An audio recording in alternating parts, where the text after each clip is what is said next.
देखिए ये last video थोड़ी कट गई थी, अब मैं आपको लास्ट में बता रही थी कॉपी कमांड, ठीक है। तो देखिए कॉपी कमांड क्या होता है, मैंने आपको बताया ना, दो तरीके से कॉपी कमांड करवा सकते हैं।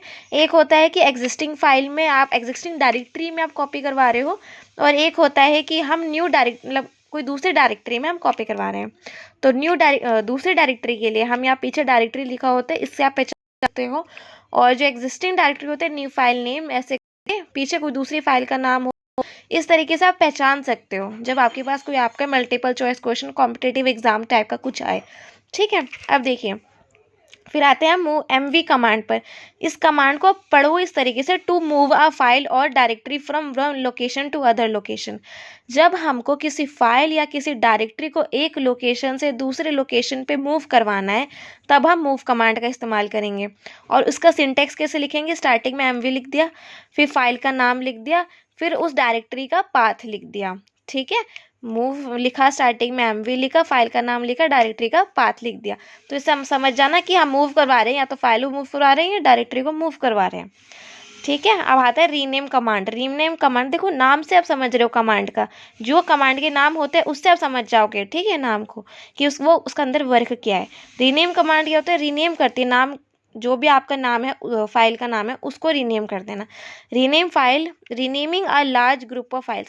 अच्छा, जो इसमें क्या होता है, जब हम रीनेम कमांड का इस्तेमाल करते हैं तो हम एक फाइल में कई सारी फाइल का नाम हम रीनेम कर सकते हैं, ठीक है। Renaming a large group of files, ठीक है। इसका कमांड किस तरीके से लिखा जाता है, सिंटेक्स रीनेम, ठीक है, रीनेम्स ओल्ड नेम, ठीक है, और फिर न्यू नेम, उसके बाद फिर फाइल्स, ठीक है। एक एक सिंबल जो इसके अंदर दे रखा है ना, उसको भी लगाना है, ऐसे नहीं कि आप वो ना लगाएं, ठीक है। तो थोड़ा ध्यान से समझिएगा।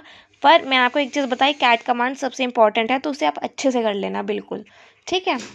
अब आते हैं हम अपने सेकंड पार्ट पे, लिनक्स फाइल कंटेंट कमांड। जो फाइल की कंटेंट होता है उसके रिलेटेड जितनी भी कमांड्स होंगी ना, सब इसके अंदर आ जाएगी, ठीक है। अब द हेड कमांड, हेड से समझ में आ रहा है, हेड, ठीक है। तो हेड से समझ में आ रहा है जो मेरी फाइल है उसका जो हेडर पार्ट है, या मतलब आप बहुत इजीली समझ लो कि जो मेरी फाइल है उसकी जो स्टार्टिंग की 10 लाइन है ना, उसको डिस्प्ले करवाने में हम हेड कमांड का इस्तेमाल करते हैं। अब इसी तरीके से टेल कमांड होता है, जो हमारी फाइल की आखिरी की 10 लाइन है उसको डिस्प्ले करवाने के लिए हम टेल कमांड का इस्तेमाल करते हैं। इस तरीके से लिखा जाता है इनको, हेड को और उसके जो भी फाइल है उसका नाम, और टेल और जो भी फाइल है उसका नाम। अब टैग कमांड क्या होता है, टैग आप पढ़ रहे हो, टैग का मतलब होता है CTAC, और क्या होता है ये रिवर्स है CAT का, कैट का रिवर्स है ना टैग, ठीक है। तो आप इसको इसी तरीके से समझ सकते हो कि रिवर्स कमांड में क्या होता है, जो हमारी फाइल होती है उसका ऊपर से नीचे तक जितना भी कंटेंट होता है हम उसको डिस्प्ले करवा सकते हैं। टैग कमांड में इसका उल्टा होता है, ठीक है। जो भी आपकी फाइल है उसका अगर आपको नीचे से ऊपर तक डिस्प्ले करवाना है तो आप टैग कमांड का इस्तेमाल करते हैं, ठीक है। देखिए टैग और फाइल का नेम इस तरीके से होता है। अब आते हैं सू कमांड। सू कमांड क्या होता है कि जैसे हमारा क्या होता है, हम लिनक्स पे हम काम कर रहे हैं ऑपरेटिंग सिस्टम पे। अब इसका एक्सेस अगर आप किसी अदर यूज़र या किसी मतलब जब आप इसके एक्सेस किसी और यूज़र को प्रोवाइड कर दें, तो हम कैसे प्रोवाइड करेंगे, किसी और यूज़र को प्रोवाइड करना हो एक्सेस, तो हम करेंगे सू कमांड। कैसे करेंगे, सू कमांड की मदद से, ठीक है। क्या लिखा है, provides administrative access to other user. Linux जो शेल है, लिनक्स जो हमारा ऑपरेटिंग सिस्टम है, उसका अगर हमें एक्सेस प्रोवाइड करना है किसी और यूज़र को, तो हम सू कमांड का इस्तेमाल करेंगे, ठीक है।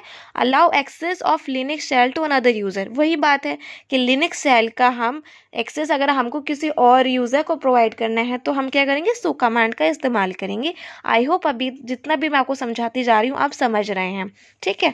आप इस वीडियो को 2-3 बार देखोगे तो आपको अच्छे से लिनक्स कमांड अच्छे से समझ जाओगे, ठीक है। उसके बाद आप इसको परफॉर्म भी करो, है ना, तो और अच्छे से आपका प्रैक्टिकल जोन भी अच्छे से कंप्लीट हो जाएगा, ठीक है।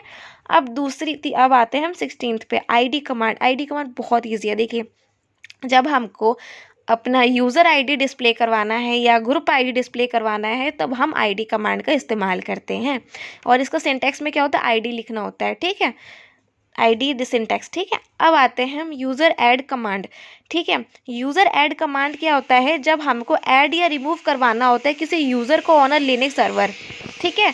जब हम लिनक्स सर्वर पे काम कर रहे हैं ना, और मैं चाहती हूँ कि मैं यूज़र को ऐड करवाऊँ या किसी यूज़र को रिमूव